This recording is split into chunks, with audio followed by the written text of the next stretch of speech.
Hello दोस्तों, जागरण जोश के daily current affairs Q&A video में आपका स्वागत है। मैं हूं शारदानंद। हम लोग इस वीडियो में देखते हैं कि आज के करंट अफेयर्स से क्या कुछ इंपॉर्टेंट क्वेश्चंस बन सकते हैं, साथ ही उनके आंसर्स को और उनके फैक्ट्स को भी देखेंगे। दोस्तों, तो शुरू करते हैं आज के पहले सवाल के साथ। और पहला सवाल है, चाबहार दिवस कब मनाया जाएगा? ऑप्शंस है 15 फरवरी, 5 मार्च, 26 फरवरी, 10 मार्च। सही जवाब ऑप्शन सी 26 फरवरी। इसके बारे में मैं आपको थोड़ा सा बता दूं। इंडिया और ईरान ने अभी हाल ही में ये फैसला किया है कि हम लोग 26 फरवरी को चाबहार पोर्ट को जो इंडिया कंट्रोल देने के उपलक्ष्य में ये सेलिब्रेशन किया जाएगा 26 फरवरी को। और ये किसके द्वारा आयोजित होगा? दोनों ही इंडिया और ईरान के द्वारा। आपको बता दूं कि दिसंबर 2018 में ईरान ने अपना जो चाबहार बंदरगाह है उसे भारत को सुपुर्द कर दिया था, यानी उसके कंट्रोल में दे दिया था कि अब यहाँ का सारा जो देखरेख होगा वो भारत के जरिए होगा। अब ये इतना इंपॉर्टेंट क्यों रहा, आपको मैंने पिछले वीडियो में बताया, आप उन्हें रेफर करें तो आपको समझ में आएगा कि वो एक बैलेंस ऑफ पावर है। कहाँ पे? इंडियन ओशियन में। जहां ग्वादर पे चाइना का कंट्रोल है, वहीं पे अब चाबहार का पे इंडिया का कंट्रोल हो जाएगा। और ये कब हुआ था? 24 दिसंबर को हुआ था कि अफगानिस्तान, भारत, ईरान ने एक साथ मिलकर ही भारत का जो Indian port global Chabahar free zone वहां पे जो ऑफिस बनाया था उसका उद्घाटन किया, तीनों ने मिलके।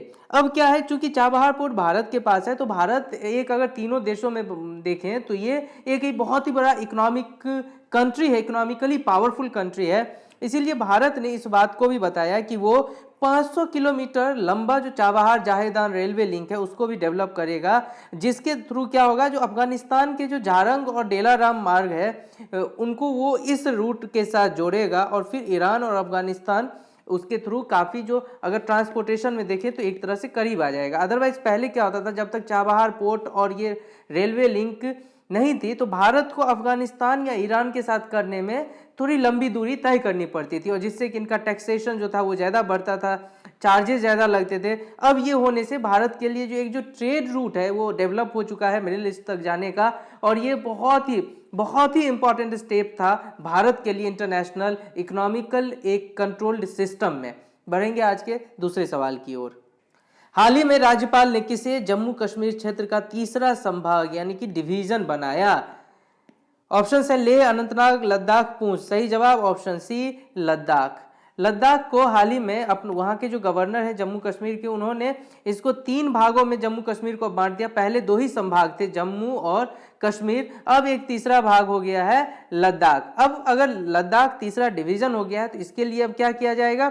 इसके लिए अलग से एक आईजी बनाए जाएंगे, अलग अलग सर्विसेज जो भी होते हैं किसी भी जोन में, वो सारी चीजें अब इनको फैसिलिटेट किया जाएगा। इससे पहले क्या होता था कि जो भी इसके अंदर जो डिस्ट्रिक्ट है वो है कारगिल और लेह।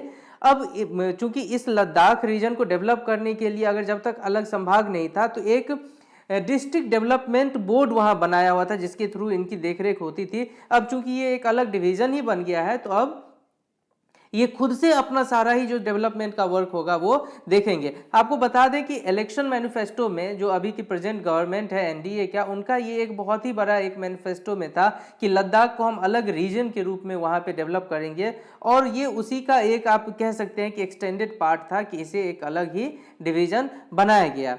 अब साथ ही क्या होगा, जैसे ही ये अलग डिवीजन बना तो उसके लिए उसकी योजना विकास और निगरानी के लिए प्रधान सचिव के नेतृत्व में एक कमेटी का भी गठन किया गया है। ये इंपॉर्टेंट है सर दोस्तों, ये आपको याद रखना है। और खासकर ये सारे ही क्वेश्चन जो मैं बता रहा हूँ बहुत ही इंपॉर्टेंट, बहुत ही गहनता के साथ आपके लिए मैं चुन के लाता हूँ सवालों को और जवाबों को, तो इसे बहुत ही ध्यान से आप लोग समझिए और देखिए।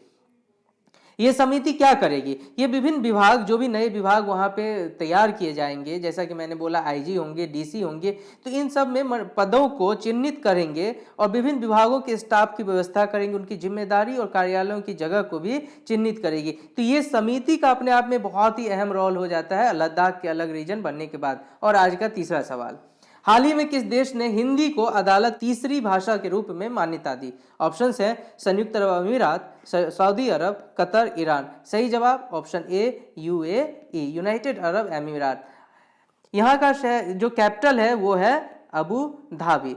अबू धाबी ने अपने यहाँ, पहले क्या था, वहाँ पे अरबी और इंग्लिश में ही सिर्फ वहाँ जो न्यायालय था यानी कि जो कोर्ट थे वो इन्हीं 2 लैंग्वेजेस में चलते थे। अब यहाँ का एक तीसरा लैंग्वेज उन्होंने हिंदी को बना दिया, यानी वहाँ का जो अब जुडिशियल सिस्टम होगा तो वहाँ पे जो भी केसेस आएंगे वो हिंदी में भी वहाँ पे मान्य होगा, ताकि क्या होगा, इसके पीछे क्या रीजन थे कि वहां भाषाई बाधा के बिना मुकदमेबाजी की प्रक्रिया शुरू हो, उनके अधिकार, नागरिकों के जो अधिकार हैं, कर्तव्य हैं, इनके बारे में उन्हें बताया जाए। और ऐसा क्यों हुआ? देखिए, संयुक्त अरब अमीरात की अगर आबादी की बात करें तो ये लगभग 90 लाख है और उसमें 88.5% जो है वो प्रवासी ही है, यानी वहाँ के लोकल कितने कम है, सिर्फ 11-11.5% ही वहाँ के अपने लोकल है, बाकी प्रवासी हैं। उन प्रवासियों में भी लगभग 38% क्या है, वो इंडियन है, यानी एक बहुत ही बड़ा जो एक जनसंख्या है वहाँ का, वो हिंदी स्पीकिंग ऑलमोस्ट हो जाएंगे और यह है वहाँ पे। और इन्हीं को देखते हुए उन्होंने हिंदी को भी अपने तीसरे भाषा के रूप में अदालती प्रोसेस में जगह दे दी है। बहुत ही इंपॉर्टेंट ये सवाल है और आगे आपको बहुत ही जगह ये पूछी जा सकती है, याद रखना है। बढ़ेंगे आज के चौथे सवाल की ओर। अमेरिका के राष्ट्रपति डोनाल्ड ट्रंप ने हाल ही में किसे विश्व बैंक के अध्यक्ष पद के लिए मनोनीत किया? ऑप्शन है Melania Trump, John Luke, David Malpass, डेफ डैनियल। सही जवाब ऑप्शन सी, डेविड मेल्प्स। ये कौन है? ये क्या थे कि जो राष्ट्रपति चुनाव जब हुआ था 2016 में, जिसमें डोनाल्ड ट्रंप जीत के आए थे, उस इलेक्शन के दौरान वो इनके इकोनॉमिक एडवाइजर थे। और फिर जाके, हालांकि वो वहाँ पे इलेक्शन में भी खड़े हुए थे, वहाँ के जो रिप्रेजेंटेटिव का इलेक्शन होता है वहाँ पे वो उन्हें सफलता नहीं मिली थी, और अभी फिलहाल जो है वो ट्रेजरी विभाग में अंतर्राष्ट्रीय मामलों के लिए अंडर सेक्रेटरी के रूप में काम कर रहे हैं। अब इनके इकोनॉमिक जो एक्सपर्टाइज है उनको देखते हुए डोनाल्ड ट्रंप ने इन्हें उसके लिए मनोनीत तो कर दिया। अब आगे आके इन्हें हर जगह से अप्रूवल मिलेगी तो अगला हो सकता है ये कि वर्ल्ड बैंक के चीफ यही बने। इससे पहले आपको पता है कि जो वर्ल्ड बैंक के जो चीफ थे मून साहब, उन्होंने अपनी इच्छा जाहिर की थी कि कार्यकाल खत्म होने से पहले ही उन्होंने रिजाइन कर दिया था। उसके बाद से अब वो जनवरी फरवरी में जो है उनका अंतिम दिन था, उसके बाद से ये पद खाली हो जाएगा। तो इसी को भरने के लिए डेविड मेल्प्स का वहाँ पे मनोनयन या उनके लिए एक अभी उन्होंने नाम आगे बढ़ाया है। बढ़ेंगे आज के अगले सवाल पे। हाल ही में प्रधानमंत्री नरेंद्र मोदी ने अरुणाचल प्रदेश के किस नए चैनल का शुभारंभ किया? ऑप्शन है डीडी अरुण, डीडी सूर्योदय, डीडी किसान, डीडी अरुण प्रभा। सही जवाब ऑप्शन डी, अरुण प्रभा। अरुण प्रभा एक 24/7 होगा और ये डेडिकेटेड होगा किसके लिए? अरुणाचल प्रदेश के लिए। ये एक बहुत ही बड़ा, ये जो नॉर्थ ईस्टर्न जो स्टेट है उनके लिए एक बहुत ही मील का पत्थर हो सकता है और है ये चैनल, क्योंकि इनका अपना कोई एक भी राष्ट्रीय चैनल नहीं था। इनके लिए जो उनके राज्य के सांस्कृतिक जो भी कल्चरल है, जो ट्रेडिशनल है, उनको दिखाएं, उनके बारे में बताएं। तो अब प्रधानमंत्री ने डीडी अरुण प्रभा नाम से एक नया चैनल उनको दे दिया है और ये 24 घंटे कार्यरत रहेगा। उसकी संस्कृति और सभ्यता को समर्पित किया गया है और इसके चैनल के बारे में बताया गया है कि सभी आधुनिक सुविधाओं से लैस है और दूर दराज के इलाकों से भी लाइव प्रसारण करने में ये सक्षम है।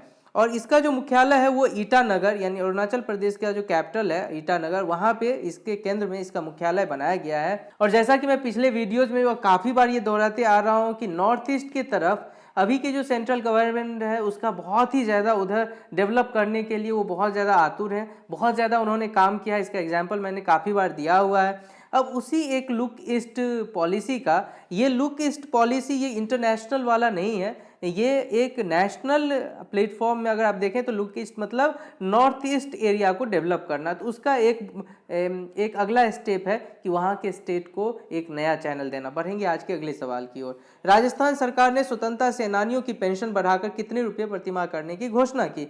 ऑप्शन है 20,000 प्रतिमाह, 25,000 रुपये प्रतिमाह, 35,000 प्रतिमाह, 45,000 प्रतिमाह। सही जवाब 25,000 रुपये प्रति माह, यानी 25,000 रुपीज़ उन्हें अब दिया जाएगा। स्वतंत्रता सेनानियों को जो पेंशन था जो पहले से 17,000 इससे बढ़ाया गया था और उनका जो मेडिकल भत्ता था जो 4,000 था उसे भी 5,000 रुपये किया गया है। तो दोस्तों, जो सरकार आजकल बहुत ही कॉम्पिटिटिव हो गई है एक दूसरे के साथ और कुछ ना कुछ डेवलपमेंटल काम करते जा रही है लोगों को खुश रहने के लिए। इलेक्शन का टाइम है तो सारा काम होते जा रहा है और जो अच्छा हो रहा है तो उसे तो एप्रिसिएशन मिलना ही चाहिए। अगर ये काम अच्छा हुआ है और स्टेट गवर्नमेंट बहुत ही और भी वहाँ पे इनिशिएटिव ले रही है फार्मर्स के लिए, जो किसान के ऋण को माफ़ करने का। ऐसे बहुत सारे इनिशिएटिव हैं जो नए नए स्टेट गवर्नमेंट ले रही है, तो उन्हीं में से एक नया स्टेप ये भी है और ये बहुत ही अच्छा कदम है। बढ़ेंगे आज के अगले सवाल की ओर। 13वां अंतर्राष्ट्रीय तेल और गैस सम्मेलन पेट्रोटेक 2019 का उद्घाटन प्रधानमंत्री मोदी ने किस शहर में किया? ऑप्शन है ग्रेटर नोएडा, गुरुग्राम, गाजियाबाद, पानीपत। सही जवाब option A greater Noida. Greater Noida में अभी कल ही प्रधानमंत्री ने पेट्रोटेक 2019 का उद्घाटन किया। क्या होगा यहाँ पे? यहाँ पर अब भारत का किस तरह से पेट्रोलियम और कच्चे तेल का ये किस तरह से काम करता है, इस सब के बारे में बताया जाएगा। साथ ही हमारे जो ऑयल मिनिस्टर हैं उन्होंने बताया कि भारत कच्चे तेल और पेट्रोलियम उत्पादों का तीसरा सबसे बड़ा उपभोक्ता यानी कंज्यूमर देश है। तो समझिए ये कितना, एक भारत कितना बड़ा मार्केट बन रहा है वर्ल्ड के लिए। तो उन्हीं चीज़ों में इस तरह के समिट में भारत को दिखाया जाता है कि हम किस तरह से हम काम कर रहे हैं और क्यों विश्व को भारत की ज़रूरत है। ये जो आयोजन हो रहा है पेट्रोटेक, ये कब हो रहा है? 10 से 12 फरवरी, यानी ये आज इसका अंतिम दिन है और इसे केंद्रीय पेट्रोलियम और प्राकृतिक गैस मंत्रालय के नेतृत्व में आयोजन किया जा रहा है। याद रखना है ये 13वां एक आयोजन है इसका, और इसमें बताया जाएगा कि जो भारत ने हाल ही में जो गैस क्षेत्र में बाजार और निवेशक किस तरह से यहाँ पे विकास कर रहे हैं, उन सारी चीज़ों को यहाँ प्रदर्शनी में बताया जाएगा, उनके बारे में और डिटेल में उनकी चर्चा की जाएगी, उसके ऊपर सेमिनार बिठाया जाएगा। साथ ही मैं आपको बता दूं कि जो कतर ने भी इसी सम्मेलन के दौरान भारत से अनुरोध किया है कि पेट्रोलियम और इन चीज़ों को जीएसटी में शामिल कर लिया जाए। तो ये भी, और ऐसा बताया जा रहा है कि इस सम्मेलन में विश्व के लगभग 60 से ज़्यादा देशों के जो है रिप्रेजेंटेटिव इसमें पार्टिसिपेट कर रहे हैं। तो एक बहुत ही बड़ा इंटरनेशनल फोरम ये बनते जा रहा है। हम बढ़ेंगे आज के 8वें सवाल की ओर। दुनिया के 7 महाद्वीपों की कठिन और सबसे ऊंची चोटियों को फतेह करने वाला पहला भारतीय कौन है? ऑप्शन है रणवीर सिंह जमवाल, प्रकाश वर्मा, अब्दुल हामिद, सूरज सिंह। सही जवाब ऑप्शन ए रणवीर सिंह जमवाल। अब ये कौन है? ये आर्मी के कर्नल हैं और ना सिर्फ ये भारतीय, ये आर्मी के भी पहला है जिन्होंने 7 महाद्वीप की 7 ऊंची चोटियों को फतेह कर लिया। और इसमें कौन कौन से हैं? माउंट एवरेस्ट है, अफ्रीका के माउंट किलिमंजारो, ऑस्ट्रेलिया के माउंट कार्स्टेंस हैं, यूरोप के माउंट एल्ब्रूस है, दक्षिण अफ्रीका के माउंट इकाकागुआ है, उत्तरी अमेरिका का माउंट डेनाली है। तो ये सारे जो भी बड़े बड़े 7 महाद्वीप के जो बड़े बड़े पर्वत हैं उन सब पे इन्होंने विजय हासिल किया है। और माउंट एवरेस्ट पे ये 3 बार अभी तक सफलतापूर्वक चढ़ चुके हैं। इन्हें जो भारत का सर्वोच्च साहसिक पुरस्कार है तेंजिंग नार्गे राष्ट्रीय साहसिक पुरस्कार, वो इससे भी सम्मानित हो चुके हैं। तो ये एक आपके एग्जाम के लिए ये बहुत ही बड़ा एक पर्सनैलिटी हो चुके हैं। इनका नाम हमेशा याद रखिए, रणवीर सिंह जमवाल है। तो दोस्तों इसी के साथ आज का जो ये Q&A सेशन का पहला सेगमेंट है हम यहीं ख़त्म करेंगे। बढ़ेंगे आज के दूसरे सेगमेंट पे, जहाँ पे मैंने आपसे एक सवाल पूछा था और उसका देखेंगे उसका सही जवाब क्या है।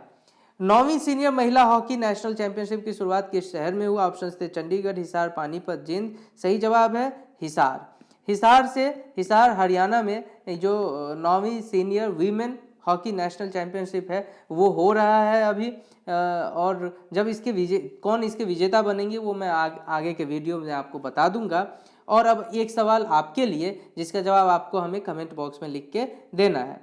हाल ही में किस राज्य ने जीरो फैटेलिटी कॉरिडोर लॉन्च किया? ऑप्शंस हैं दिल्ली, हरियाणा, गुजरात, राजस्थान।